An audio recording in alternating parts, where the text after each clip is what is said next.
आज होने जा रहा है कुछ ख़ास काम और क्यों और कैसे हो रहा है इसके लिए आप प्लीज़ पूरी वीडियो देखिए। तो जनाब मेरे YouTube की पेमेंट माशाल्लाह से आ चुकी है और बस बता नहीं सकती क्योंकि पॉलिसी नहीं है YouTube की, इसलिए ऐसे कर रही हूँ कि आप लोग ख़ुद अंदाज़ा कर लें कि ये कितनी पेमेंट हो सकती है। और इसमें सबसे पहले मैंने गरीबों का हिस्सा देना है और उसके बाद कुछ और लोग हैं नीडी जिनको मैंने देना है और जो बच जाएंगे वो फिर हम आगे यूज़ करेंगे। तो आज मेरा प्लान था कि मैं जाऊं और हेयर कट एक अच्छा सा कराऊं और काफ़ी अरसे से ये मेरा प्लान चल रहा था, लेकिन मैं उसको पाया तकमील तक नहीं पहुंचा रही थी। और जनाब आज आखिर वो टाइम आ गया और मैं चली गई पार्लर और वहाँ जाके जी मैंने अपना हेयर कट करवाया। तो आप भी देखें कि कैसा लग रहा है और किस तरह से लग रहा है। मुझे तो अपना ये नया हेयर कट बहुत अच्छा लगा क्योंकि मैं एक जैसे स्टाइल में कभी नहीं रहती, ऑलवेज़ वो चेंज होता रहता है और मुझे ये चेंज करना अच्छा लगता है। और लाइफ में वैरायटी तो होनी ही चाहिए और उसके बग़ैर तो काफ़ी यकसानियत आ जाती है लाइफ में।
और जब मैं घर आई तो ये तमाशा चल रहा था, यानी एक किसी का पेट जो है वो हमारे लॉन में घुसा हुआ था और मुझे उसको देख के बहुत अच्छा लग रहा था क्योंकि हमारा माइलो तो हमने किसी को दे दिया, आपको बता दिया था पिछली वीडियो में।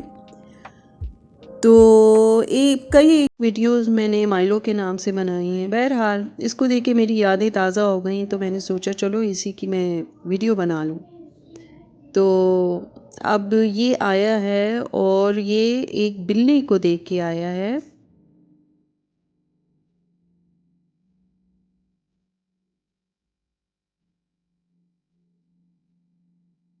और वो बिल्कुल इसके ऑपोजिट डायरेक्शन में है और दोनों में मुकाबले की ठनी हुई है, दोनों एक दूसरे को घूरियाँ दे रहे हैं तो लेट्स सी कब इनके बीच में कुछ होता है। खैर मैंने ये मोमेंट एंजॉय किया और फिर मैं अंदर आ गई। अंदर आई तो बच्चे जो हैं वो गेम में बिज़ी थे, गेम चल रही थी इनकी। तो फिर मैंने सोचा चलो मैं ज़रा देखूँ तो सही इस गेम में ऐसा क्या है कि ये बैठे हुए हैं और खेलते ही जा रहे हैं। तो मुझे काफ़ी इंटरेस्टिंग लगी। तो मैं यही सोच रही थी कि जब भी मुझे टाइम मिला तो मैं भी इसका एक पार्ट बनूंगी और मैं भी इसको खेलूंगी। लेकिन लेट्स सी, मुझे तो टाइम निकलता नज़र नहीं आता, लेकिन जब भी निकला इसको तो मैंने ज़रूर खेलना है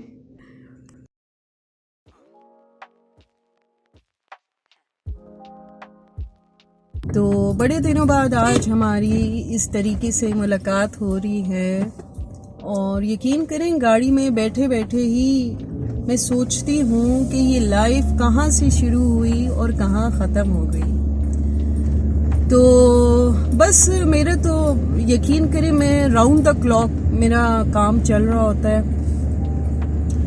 कभी घर आके कोई चीज़ बाहर से भूल गई, फिर आके लेके चली गई, फिर आई फिर गई, और जो घर के काम हैं वो मुझे स्टैंड बाय पे छोड़ के जाने पड़ते हैं। तो एक तरह की रूटीन अच्छी भी है और बुरी भी है, इसलिए कि इस तरह से फिर बहुत थकावट हो जाती है। और यकीन करें, समटाइम्स दिल ही नहीं चाहता कि मैं घर से बाहर भी निकलूं, जी चाहता है मैं बस आराम से घर में बैठी रहूं। और जो घर में औरतें बैठती हैं, काम करती हैं, एटलीस्ट जो औरतें घर में बैठती हैं उनके पास अपने लिए बहुत सारा टाइम निकल आता है। लेकिन वो औरत या वो लेडी जो कि बाहर के भी काम संभाल के बैठी हो, तो यकीन करें फिर बड़ा मुश्किल हो जाता है। और अब तो खैर मैनेज हो जाता है, क्योंकि मुझे अच्छा लगता है बिजी रहना और एट अ टाइम यूट्यूब के साथ भी काम करना, वीडियोस बनाना, और फिर घर के भी जो भी चीज़ें होती हैं वो अपने तरीके से चलाना। तो मेरे ख्याल से सीखते रहना ही लाइफ है। जहाँ पे आप रुक जाते हैं वहाँ पे लाइफ कुछ नहीं है, ठीक है। और आज की जो लाइफ है उसमें इंसान जितना प्रैक्टिकल हो जाए उतना ही अच्छा है, और दूसरों पे डिपेंड नहीं करना चाहिए। मेरी आदत है कि मैं मतलब हर काम में मुझे पसंद है कि मैं इंडिपेंडेंट होके रहूं, चाहे वो बाज़ार के काम है, मार्केट जाना है, या मुझे घर में कुछ देखना है। तो मतलब मैंने भी एक लाइफ गुजारी है घरेलू हिसाब से, कि बिल्कुल घर में रह के घर के ही चीज़ें देखना।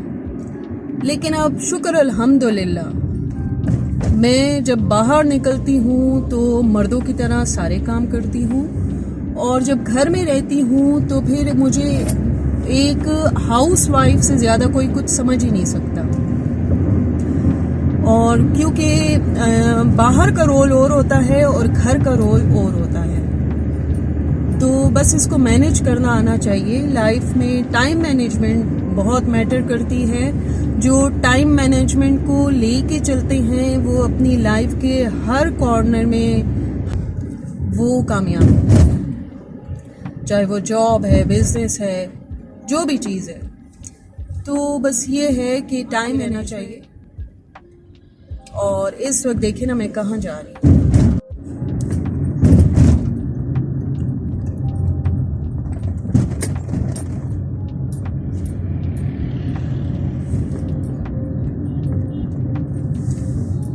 तो आपने देख लिया होगा कि मैं इस रोड से जा रही हूँ। समटाइम्स ये रोड बहुत भरी होती है और कभी बिल्कुल खाली होती है। स्पेशली सुबह के टाइम यहाँ पे स्कूल्स वाले, ऑफिसेज वाले बहुत ज़्यादा होते हैं, और फिर स्लो स्पीड में थोड़ा जाना पड़ता है, कभी मीडियम भी जाना पड़ता है। और यहाँ तो रश अभी ऐसा इतना कोई ख़ास नहीं है, लेकिन जिस जगह मैं आपको ले जा रही हूँ वहाँ पे समटाइम्स बहुत रश हो जाता है। यानी DHA की बात कर रही हूँ मैं। यहाँ पे तो माशाल्लाह से बहरिया की जो रोड्स हैं वो चौड़ी हैं और इजी रहता है, लेकिन जहाँ पे DHA की बात है वो थोड़ी नैरो है, और उसमें थोड़ा मैनेज करना समटाइम्स मुश्किल हो जाता है। कभी नहीं भी होता, लेकिन कभी होता भी है। लाइक करें, सब्सक्राइब करें और शेयर करें, और कमेंट करना ना भूलिएगा। इंशाल्लाह फिर हाजिर होंगी एक नई और अच्छी वीडियो के साथ।